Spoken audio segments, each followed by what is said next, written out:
Ousmane Sonko déposé son dossier en bonne et due forme au conseil constitutionnel te mun naa leen yëgal ni Ousmane Sonko sax moo njëkk déposé donc récépissé de dépôt baa ngi nii récépissé de dépôt de déclaration de candidature yaakaar naa ni leer na. Ensuite convocation suñu convocation pour tirage au sort le 28 décembre mu ngi nii. léegi lu ci des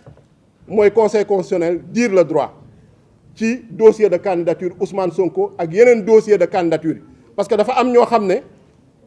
mooy ministère de l'intérieur à travers ses services DG ak DAF mooy la caisse de dépôt et de consignation ñoo xam ne ñoom dafa mel ni dañoo jël usurper les prérogatives du conseil constitutionnel. Le 30 décembre 2023 mbokk yi c'est la cérémonie d'investiture du candidat du peuple le président Ousmane Sonko. Le 30 décembre bu ñu amoon li ñu gënal stade Abdoulaye Wade lañ koy defee mais xam na ne duñu ko jox.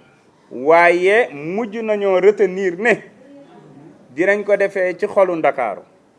terrain ak apes bu Parcelles Assainies